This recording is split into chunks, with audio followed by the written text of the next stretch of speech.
At around 5:30 p.m. on Sunday, Beverly entered through the front door, tossed her purse and keys onto the nightstand, and made her way down the hallway to the master bedroom. I'm unsure if she noticed me sitting in the office, but it didn't really matter. Over the past few years, I've practically become invisible to her. Approaching her, I retrieved her set of keys, took my spare keys from her, and then rummaged through her purse. I removed her cell phone and wallet, extracting all the cash and credit cards from my wallet and stashing the loot in my pocket, just to be safe. I also grabbed her driver's license before returning to my spot in the office. 15 minutes later, Bev emerged from the hall, looking well-dressed, and spotted me. As she slung her purse over her shoulder and grabbed her keys, she remarked, "I'm meeting some girls from work. Don't wait up." "No, you're not going out with girls from work," I protested. "Jack, you should know by now. You don't control me. I'll do as I please," she retorted. "I didn't say you couldn't hang out with girls from work. I said you're not going to. You're going to see your boyfriend, so don't lie to me," I stated. Beverly stood silently for a moment before boldly entering the office and confronting me. "All right, Jack, you know I'd prefer to handle this differently, but let's end it here. You have two options. Either salvage what's left of this marriage by granting me some freedom, or face divorce and be cut out of my life. What's it going to be?" she challenged. "I'll take door number 3, I replied with a smirk. "Don't be childish. There's no door number 3. Either accept that I have a lover now, a real man, or brace yourself for the consequences," Beverly warned. I stood up, walked over to Bev, and pushed her against the wall, removing the engagement ring and wedding rings from her left hand. With my face close to hers and a fierce glare in my eyes, I whispered angrily, "Here's your door number 3. It's my front door. When you leave through it, it'll be the last time you walk out with anything and never return. You won't get another penny of my money. You'll lose your husband, your daughter, your house, your money, your car, and your job eventually." "You're living in a fantasy, Jack," she muttered nervously. "My lawyer will destroy you tomorrow. I'll send the divorce papers to your workplace. If you damage me, you'll suffer more than I will." I pulled her away from the wall and dragged her toward the front door, her heels causing her to stumble as she screamed incoherently. Bev struggled to maintain her balance, her composure shattered. Throughout our marriage, I had never laid a hand on her, and she didn't know how to react. As she began to regain her senses in the front yard, I shut the door and locked it, the lock already replaced earlier in the day. Earlier, as Bev left, I made the first of 2 calls. I dialed my 19-year-old daughter's number at college. "Hey, it's Dad. Our situation with your mom has hit a crucial point.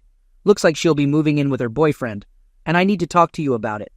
Just so you know, I've got our last conversation and tons of past arguments recorded. You can listen to them, so you know the truth when she tries to twist things and blame me, which she probably will. Truth is, your mom's been cheating. Not sure how many times, but she's chosen to leave us for this guy. I'll explain more soon, but her boyfriend seems pretty sketchy, so be cautious in your relationship with her." I approached Patty, asking her to return home for the weekend. My intention was to have a conversation and offer her the chance to listen to some tapes if she desired.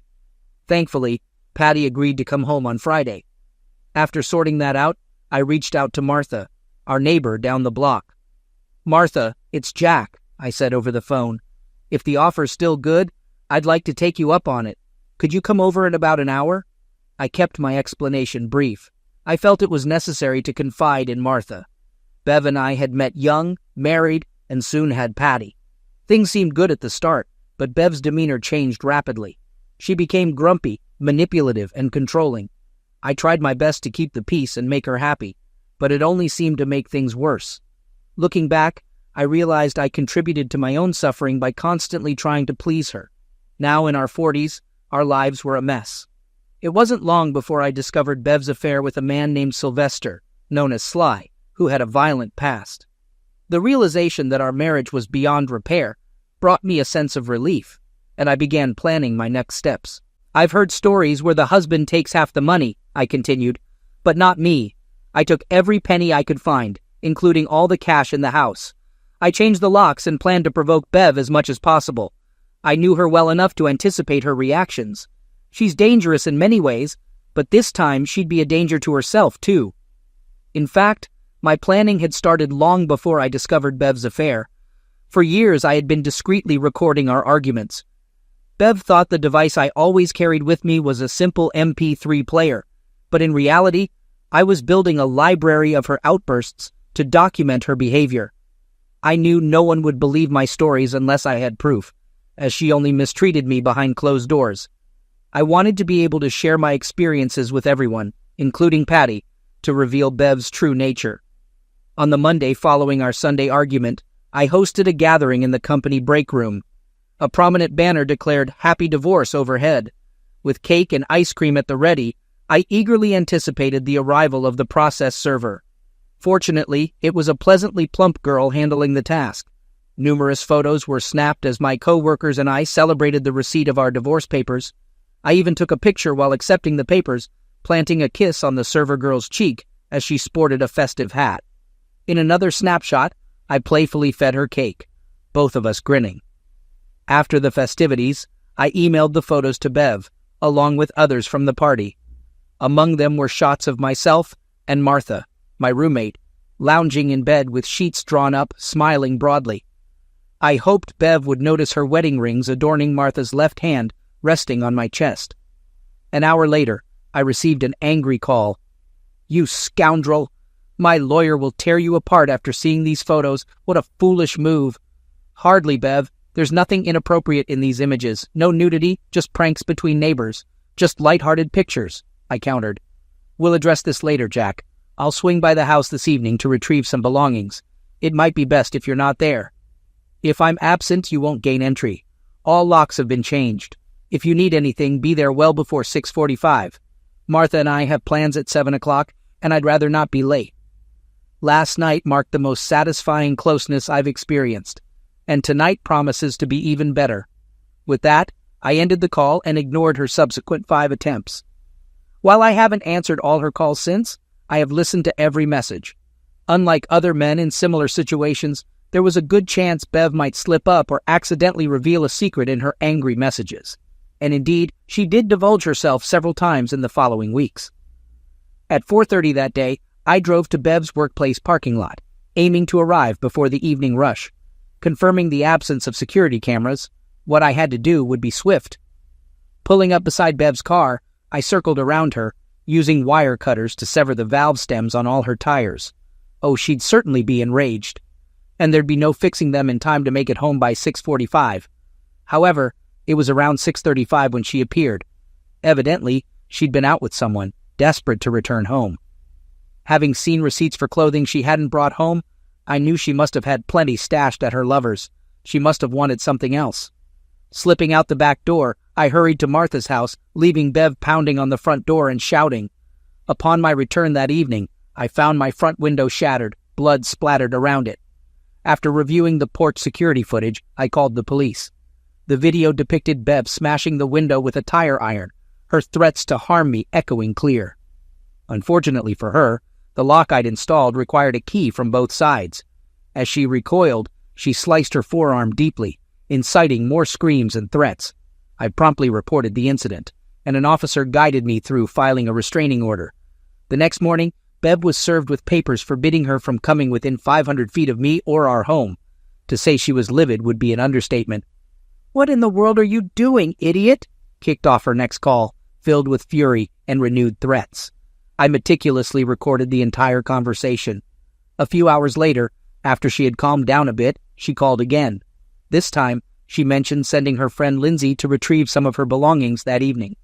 What could she be so desperate to retrieve from the house, I wondered. Suspicions brewing, I agreed to meet Lindsay at 5:30 p.m. on Tuesday.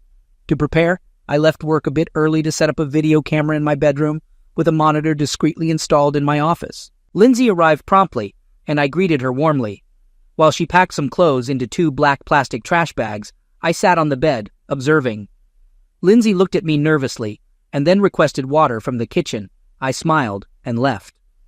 Upon glancing at the monitor, I noticed Lindsay pulling a shoebox from her closet and placing it into a bag nearby. She then resumed selecting clothes. Upon her return with water, I observed her continuing to pack. She declared that it should suffice, and requested me to take one bag while she took the other, noting that the one she held seemed heavier. I offered to assist Lindsay, but she declined, insisting she was fine and asking me to grab another bag. As she began to fidget and move towards the door with her package, I questioned if there was anything in the package I should be aware of. I grasped her wrist and opened the package, to which she responded anxiously, explaining that it contained clothes and items that Bev needed. Realizing her lie, I confronted Lindsay about the odor emanating from the box, and upon opening it, I found stacks of worn $50 and $100 bills. Accusing her of attempting to steal from me, I rose to my feet and escorted her towards the exit and down the hallway. Lindsay claimed that the money belonged to Bev and that she was merely sent to collect it, denying any intention of theft. However, I pointed out that she came to my house supposedly for clothes, but was leaving with a box of money, which, in my view, constituted theft. Threatening to call the police, I insisted that she prepare to be arrested for robbery. In response, Lindsay pleaded with me not to involve the authorities, citing her children and husband. I seated her on the couch and expressed my disappointment, stating that she would never be welcome in my house again. Despite her protests and tears, I made it clear that if she wished to make amends for her wrongdoing, she had only one chance. You'll leave this house and inform Bev that I caught you stealing. Then you'll report everything you hear or see to me, especially regarding our divorce or her relationship with Sly. You won't divulge anything about our arrangement. Bev made a terrible mistake getting involved with this loser, and you'll ultimately help her leave him. I informed Lindsay that if she cooperated with me, I had the entire incident on video, and I could call the police and file a report against her at any time. Reluctantly, Lindsay agreed to act as my informant. As soon as she departed, I took the box of money and walked to Martha's house at the end of the block. She agreed to conceal it for me until I could safely stash it somewhere beyond Bev's reach. I knew the likely source of the money. Bev's Aunt Mabel, known for her stinginess, passed away a few months ago, leaving Bev as her sole heir. While I knew Aunt Mabel had left Bev a small rural cottage, there was never any mention of money. It seemed that when Bev inspected the cabin after the will reading, she stumbled upon her aunt's hidden cash. When my wife Bev called, enraged and screaming, I recorded the conversation cautiously. "This money is mine, Jack. I want my damn money," she yelled. "Bev, I'm not sure what you're talking about. I caught Lindsay trying to pilfer money from my nightstand. This is mine." "You know exactly what I'm referring to. The money in the shoebox is mine. It's from Aunt Mabel," I retorted. "Maybe Lindsay found some money in a shoebox, but if so, she likely took it and kept it for herself. I don't have it. And if you had money here unknown to me, you didn't report it on your taxes last year. I've reviewed our tax returns. You're welcome to involve the police, and then we'll inform the IRS about this money, letting them handle your tax evasion," she snapped before hanging up. I felt a need for retaliation. I'd pushed Bev's buttons too hard for her to simply disappear. Restricted by a restraining order from leaving her house, I anticipated she might retaliate against me through my car, considering I'd previously vandalized hers. Hence, I had a dashboard-mounted camera installed, but it wasn't sufficient. If she chose that route, I wanted clear footage. Thus, when I parked in front of the garage on Wednesday morning, I set up an exterior camera. Discreetly positioned, it streamed video to my desk, accessible an hour before lunch. I watched on my laptop as Bev parked behind my car, got out, and began smashing it with a hammer, shattering windows and denting panels. The sight of her breaking the windshield and yelling sent a shiver down my spine. I dialed emergency, and a police car awaited her as she left the driveway. Presenting the video evidence of my damaged Toyota, the authorities arrested Bev, recognizing her actions as a criminal offense. The resisting arrest charge was an added bonus. As she was led away, her pleading eyes met my silent stare. Bev's divorce lawyer phoned me Wednesday, notifying me of a court hearing regarding access to the money withdrawn from our joint accounts. Set for Thursday at 10 a.m., I arrived at 9:50, wondering if Bev had posted bail. She entered with her lawyer, wearing a smug expression. Addressing the judge, her lawyer asserted, "Your Honor, my client was denied access to the shared bank accounts. After she filed for divorce, her husband illicitly emptied them. We're requesting a 50-50 split. Mr. Reynolds, would you like to address the court?" "Yes, Your Honor. My wife, who has been unfaithful, has been withdrawing her own funds from our joint accounts for months. The money I withdrew was fair compensation since I cover rent and bills. She abandoned our marriage to be with her affair partner." Bev rose, objecting. "That's untrue. He drained our savings and checking accounts, leaving me with nothing." Her lawyer intervened, guiding her back to her seat for a brief conference while I presented documents to the judge. "Your Honor, these bank statements cover last year. You'll see highlighted amounts, including Bev's salary, up until a few months ago, along with periodic bonuses. Then, about 6 months ago, her deposits ceased, including bonuses. I have a recorded conversation with her HR confirming her direct deposit switch to her personal account. The total amount diverted from our joint account is significant. It's evident my unfaithful wife possesses substantial wealth obtained from our marriage." The judge scrutinized the bank statements and then addressed Beverly. "Do you have any response, Miss Reynolds?" Her lawyer rose cautiously, stating, "Your Honor, even if my client has personal funds, Mr. Reynolds is still obligated to provide her with her fair share." "Well, Counselor, I don't appreciate deceit. Miss Reynolds claimed she was destitute, yet she entered with you. It's clear she was financially supported from marital assets, deceiving her husband and the court. Since Mr. Reynolds covers expenses from his own funds, there's no reason to alter the financial arrangements. Property division will be addressed in the final divorce decree. Case closed." As I left, Bev confronted me in the hallway. I began noting her threats. "Bev, you're violating the restraining order. I'll contact the police if you don't leave. By the way, how was jail? Ready for more time there? You're facing criminal charges." Though she seemed ready to retaliate, I continued toward the exit. She stood, fists clenched, face flushed. Later that evening, I went to a different bar where I had previously encountered an intriguing man named Zeke. Fortunately, he was there. I greeted him and asked if he remembered me, to which he replied that my name wasn't important. Zeke then mentioned that he still had the beat-up car. Expressing his disdain for the car, he explained that his wife had taken the good one when she left with her new lover. He complained about the broken air conditioning and his inability to afford a replacement. I inquired about his car insurance and suggested that if he followed my advice, I might be able to help him get something better. Zeke responded by saying he was listening. "Let's imagine you're driving down 38th Street, and suddenly a gray cat dashes out in front of you. Naturally, you hit the brakes, and there's a chance the lady behind you might rear-end your lousy car at speeds over 15 miles per hour. Your car could end up totaled, but as long as you're firmly against the headrest with your seatbelt on, you should be okay. Insurance will take care of the damages. Plus, you could at least afford a car with air conditioning." "But what if the lady who hits me gets injured? I can't do that to her." "Well, I can assure you she'll be an unfaithful wife, and there won't be anyone else in her car if you follow my instructions. What do you think about that?" "Oh man, that would be great. I can't stand cheaters.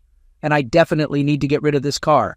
Park at the corner of 38th and Lessing by 5 p.m. tomorrow. Keep an eye out for a blue Miata leaving the parking lot and heading your way. Pull out in front of it. She doesn't like passing other cars, so drive a block or so until she's tailing you. Then you'll spot a cat darting across the road. Get ready and hit the brakes hard. Just stay in the car. Afterward, dial emergency and mention a possible neck injury. And by the way, we've never met. I won't be back in this bar, and we don't know each other. Dude, I'm colder than the AC in your new car." On Friday, I left work early to meet my daughter at home. As planned, she finished her classes and returned on Sunday evening. We discussed the divorce situation, and I played her a recording of my conversation with her mother about door number 3. Patty was stunned by her mother's ruthless tone and demands. Then, I shared recordings from the past 2 years, revealing a side of Bev she'd never known. "What do you know about the guy Mom's with? Dad? I know he's trouble, and I want you to steer clear of him. If you must meet your mom, make sure it's in a public place. I don't know what he's capable of to get to me. In any case, always have something to protect yourself if there's even a hint he might be around. Patty, I knew your mom and I had our issues, but I never realized the extent of it. What went wrong between us?" This was a question I had anticipated, so I proceeded to offer a condensed version of my viewpoint to Patty. I explained to her that her mother and I had fundamentally different perspectives on marriage. After reflecting on the matter, I conveyed to Patty that I had identified 4 main ways power could be distributed in a relationship. There are instances when neither party takes the lead, resulting in a situation where everything drifts aimlessly like a ship without a rudder. Alternatively, both partners may assume responsibility, leading to constant battles over dominance. or a division of control over different aspects of the relationship. Some couples might even share responsibility equally, which was my expectation going into our relationship. However, things didn't pan out as expected. Another scenario arises when the man assumes full control. While such an arrangement may function under specific circumstances, modern perceptions often view such paternalistic relationships as oppressive to women. Yet, if a man wholeheartedly devotes himself to his wife, it can resemble a fairy tale romance, offering a fulfilling life to a wife with the right temperament, free from the burden of difficult decisions. Alternatively, it could mirror your maternal grandparents' dynamic, where your grandmother was passive and your grandfather was dominant and at times harsh. Your mother likely grew up witnessing this and expected a similar power dynamic in our relationship. Consequently, when I attempted to share equal footing with her, she perceived it as a sign of weakness on my part, leading to increasing disrespect despite my efforts to please her. This leads me to the final scenario, a relationship where the wife dominates. It seems your mom opted to take charge. When I failed to meet her standards of a good person, she turned cruel. She dictated which projects should be completed and insisted they meet her standards. Countless times, she initiated family projects only to micromanage every detail, leaving many unfinished because I couldn't tolerate feeling emasculated in my own home. She even instructed me on how to hold tools while working, making it unbearable. In such cases, when the wife dominates, it goes against human nature. I don't comprehend how this dynamic can function. While a husband may remain loving and affectionate, the wife loses respect for him as she exerts control. I believe this dynamic has manifested in our relationship. As I began to resist, Beverly perceived it as a lack of responsibility on my part. By then, she already viewed me as weak. When I refused to be bossed around, she saw me as a rebellious child. I doubt I'll ever regain her respect. This divorce may be my final opportunity to earn it back. I explained to Patty that she would understand my actions when she realized how difficult it was to assert my intolerance for her mother's lifestyle. I advised her that when making significant decisions in her future relationships, such as starting a family or choosing careers and homes, it was crucial for mutual respect to prevail. I emphasized the importance of both Patty and her partner understanding what to expect to avoid the unhappy situation Beverly and I found ourselves in. In response, Patty assured me that she would keep my advice in mind and promised to consider it. Shortly after, the phone rang. "Mr. Reynolds, this is Memorial Hospital. Your wife was in a car accident. She's stable and not severely injured, but she'll be with us, at least for the night." Patty and I drove to the hospital, and I allowed her to enter the room first. She didn't stay long, and afterward, I requested to speak with Bev alone. When she emerged, wearing a gloomy expression, I suspected Patty had spoken harshly to her. "God, you look terrible, Bev," I remarked with a slight grin. "What a dreadful week, huh? First, you lose your marriage, husband, and home. Then you get served with a restraining order and arrested for a felony. Next, you lose some of your expected money, and now your car is totaled, and you're here in the hospital with a broken wrist and a bruised face from the airbag. Seems like this divorce is turning out much better for me." "Freak you," she retorted. "Oh, Bev, where's your old sly charm? Has he come to visit yet? Don't worry, he's probably busy with one of his other 2 women right now." Her complexion turned pale. "You probably didn't know about the others when you started all this, did you? Well, looks like you know now. I wonder how long it will be before he wants you to serve one of them. I never thought of you as a people pleaser, but that might be a good skill to learn considering how much you'll need it in prison." "I'm not going to jail. My lawyer will get these false charges dropped." "Really? You crash my car and threaten my health, and you think you'll get off easy? Because when I spoke to the DA, he made it clear he's gunning for you. He's got photographic evidence and an upcoming election to win. Now he's aiming to look like a hero cracking down on crime. I believe he'll push for the maximum penalty." She simply sat there, staring at me. "By the way, did you decide which car insurance company to contact?" I asked. "Car insurance? What are you talking about? We still have the same old." "Wait, so you didn't bother getting insurance this week when you filed for divorce? I removed your car from my insurance. You must have known about this, considering you insisted on having only your name on your Miata. If you didn't get insurance this week, you're in serious trouble. You'll face fines, towing costs, and 3 years of payments. That Miata may end up in a junkyard while you're still paying for it. And since you won't have a job after your felony conviction, you may not need another car. Plus, you'll likely have to cover the medical bills for the guy you hit, and his insurance company will demand payment for the damages. Damn it. But at least you have your own medical insurance, right? I'm on yours. No, I removed you from my health insurance on Monday. Didn't you take care of that too? Baby, you're in big trouble. The ambulance ride, ER visit, x-rays, doctor's fees, cast for your arm, hospital stay, and follow-up care will cost thousands and thousands of dollars. Hey, speaking of medicine, the other day, I was reminiscing about when you fell ill a couple of years back. Remember? I took a week off to care for you. I held your head while you were vomiting and cleaned up everything afterward. When you couldn't make it to the bathroom in time, I called the doctor and went to the pharmacy to get you medicine. Then, a week later when you felt better, you started scolding me again, insulting me, and calling me names. I wonder how well old Sly will take care of you next time you're sick. Well, it's time for me to call Sly now that you think he's done with his other woman. I wish you a good life. As I left, Beverly sat there crying, but I didn't care anymore. Everything went on as usual for some time. I kept in touch with Lindsay occasionally. She started worrying about Sly's influence over Bev, and gradually, Lindsay distanced herself from her. Then one evening, as I returned home and headed to my front door, I was attacked on the lawn. I was cautious about possible attacks, but I didn't see this one coming. A guy wearing a ski mask knocked the wind out of me, twisted my arm behind my back, and demanded I give him the box of money and tell the DA to drop the charges. I felt helpless, but still had the car alarm remote in my hand. I pressed the panic button, setting off the alarm. Sly got furious, hit me again, and then ran off quickly as the neighbor's porch lights turned on and people started looking out.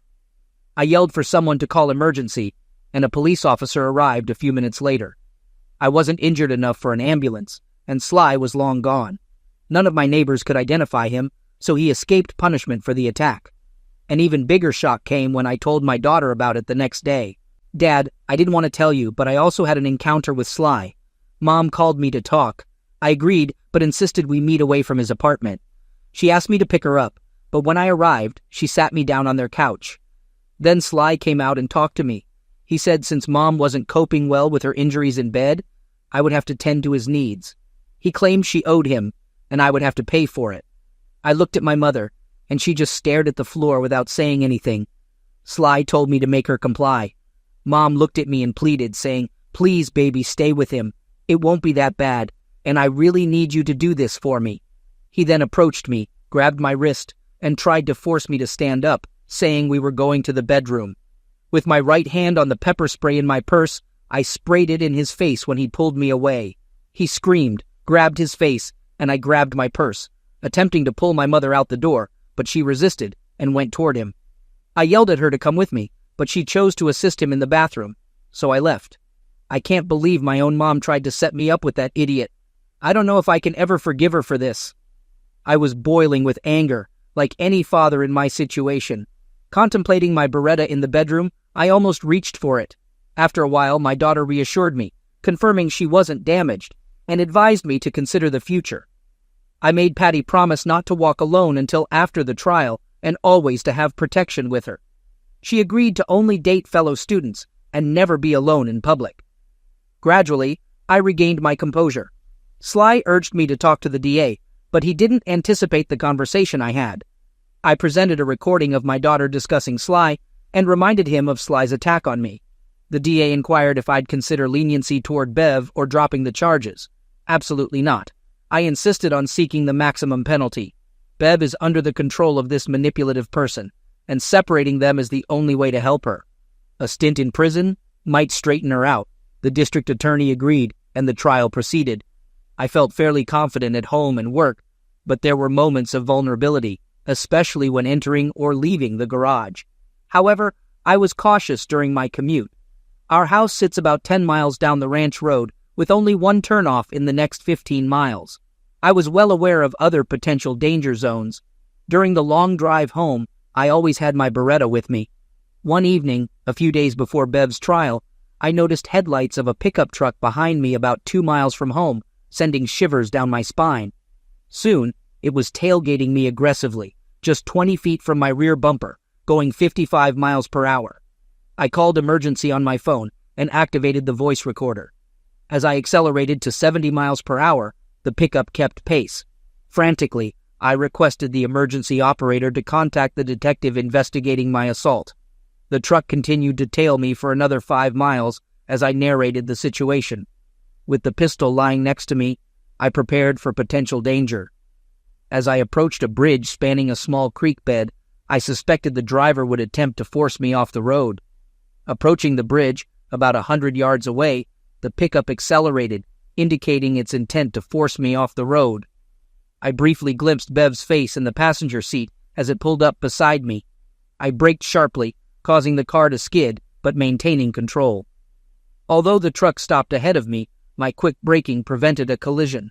My car slid to a halt by the roadside, its rear resting on a slope leading down to the creek bed. Exiting the car, I grabbed my weapon, phone, and recorder, descending the steep gravel slope beneath the bridge. As I descended, I noticed the pickup's brake lights illuminate. Navigating in the darkness, I cautiously felt my way under the bridge. Despite the risk of encountering a rattlesnake, I was more concerned about other dangers. Breathing heavily, I sought a secure hiding spot, eventually stopping and tilting the Beretta. I waited anxiously, but heard nothing for a while. Cell phone contact with emergency was lost. Attempting to redial in the dark proved futile due to poor signal reception. I was stuck, uncertain if help was on the way. At least the ominous growl of the pickup truck overhead was absent. I resolved to remain stationary, prepared to spend the night there if necessary. It felt like an eternity, but it was probably only 5 or 10 minutes before I heard a siren in the distance, approaching from the same direction as me. Realizing they were far behind, I began walking up the hill, leaving the Beretta under the bridge. Raising my hands as I approached the road, I implored the arriving police not to shoot. Observing 2 cars parked across the road, blocking both lanes, I heard sirens from the other side and saw a pickup truck heading back to the bridge. I stumbled and fell into the mud. While my view was limited, I heard the pickup screech to a stop, and officers ordered the driver to exit and lie on the ground. Other police cars following the pickup stopped behind it. Soon, Bev and Sly were in custody on attempted slaughter charges. Though deeply worried, I returned home, showered, and attempted to sleep to no avail. When your spouse faces multiple felonies, divorce appears remarkably straightforward. The judge expressed sympathy, and Bev and her lawyer offered little resistance. Desperate to minimize her prison sentence, Bev proposed conceding virtually everything in the divorce for assistance in reducing her punishment. During the sentencing hearing, I testified to Bev's prior virtues before falling under Sly's influence. I expressed a willingness to forgive her over time for attempting to end my life. Omitting her likely infidelity and years of torment, I could not interpret her facial expression in court, nor did I speak to her directly. Ultimately, Sly received a lengthy prison sentence. I hope he shares a cell with a burly inmate named Bubba, who finds him particularly appealing. The judge showed more leniency towards Bev, but she won't be eligible for parole for at least 3 years. So it's been approximately 4 years since Bev was incarcerated. The DA's office informed me that she was granted parole about a year ago. I kept waiting to hear from her, knowing she's not in contact with Patty. Revenge seemed promising, but it didn't live up to expectations. I found myself unable to stop dwelling on everything that had unfolded. So, unexpectedly, I reached out to my ex-wife. "Bev, this is Jack. I have something of yours, and I want it back." I phoned the rehab center where Bev resided now. For a few moments, there was no response. "Beverly, I want to give you a shoebox. Can you hear me? Can we arrange to meet so I can return it to you?" I thought she might hang up, but finally she responded, "Where? When? I don't care." We agreed to meet at a neutral location, like a restaurant, or she could come to my house. I suggested Sunday. "Are you free on Sunday?" After a brief silence, she replied, "I'll be there on Sunday." At 2 p.m., the phone rang. How does one prepare to confront their ex-wife, the mother of their child, the woman who attempted to eliminate them, and a convicted felon? I made lemonade and cookies. When Bev arrived, neither of us attempted to shake hands or hug. We exchanged greetings, and I motioned for her to enter the office. Her hair was much shorter than before, and her eyes were stern. She wasn't wearing much, if any, makeup now. At 50 years old, she looked 65. There were drinks, cookies, and a shoebox on the coffee table. She sat down opposite the sofa, and I offered her soft drinks, which she refused. Did she really suspect that I would try to poison her? Well, if you don't want lemonade and cookies, then I suppose all you need is the shoebox and whatever else we have to say to each other. What's the catch, Jack? What do you want instead? Is there anything left? She remained very suspicious. There's no trick, Bev. It's all there, except for a few thousand that I contributed with an equal amount of my own money and gave to Patty as a down payment for her house when she got married. If you wish, she can start returning your share at your convenience. I simply gave her my portion. I could see from Bev's expression that she didn't know Patty was married. Patty has been married for 2 years, and you're already a grandmother. I sensed the tension in her eyes as she struggled with her emotions. The little girl's name is Shannon Beverly Evans. Shannon is the name of her other grandmother. Bev's eyes filled with tears despite her best efforts. Bev, I know you haven't spoken to Patty in a while. There must be a way for you to reconnect. If you want, I can facilitate that. Beverly nodded, tears now streaming down her cheeks. I reached for the box of tissues I had placed on the coffee table. I'll give you the abridged version of our story if you're not ready to leave just yet, I said gently. She wiped tears from her cheek and tried to compose herself. Patty found a great guy named Stan Evans. He's into computers and networks. They seem to click really well. She's a fantastic mom, and they're deeply devoted to each other. Martha and I didn't last long. She's too young for me, and she just needed me temporarily until she could get her life back on track. She found someone else and moved on. I date occasionally, but I end things if it gets too serious. I'm better off solo. I'll stick to being single. There was silence for a while. I'm going to share some thoughts, mainly for my own benefit, but maybe you can glean something useful from them too. I hope so. I couldn't wait to see you in prison. I loathed you and wished you dead many times, but when they locked you up, my feelings started to shift. I found I couldn't revel in my victory anymore, so I let go of my hatred for you, even though you never asked for it. I forgave you because I know you're not entirely to blame. I couldn't understand you until it was too late, and we stopped communicating. We were just bickering. Beverly composed herself and looked up from the floor. She gave me a lost look but remained silent. That's the truth, succinctly and plainly. If you have nothing more to say, and if you're not hungry, I won't keep you any longer. You probably have important things to attend to. She stood up and took the box as she headed toward the front door. For the first time since I pushed her away all those years ago, I called out to her, Beverly, it doesn't matter now, and you don't have to answer if you don't want to, but I'm curious. Throughout our time together, especially on that last day you were here, it was clear that you saw me as weak. Do you still think I'm a pushover, Bev? She paused with her hand on the doorknob and glanced back at me. She expressed her feelings bitterly, stating that she hated me and believed I had been cruel, asserting that I had ruined her life. After a moment of pause, she added that she didn't consider me to be a pushover. Following this statement, she disappeared from my life permanently.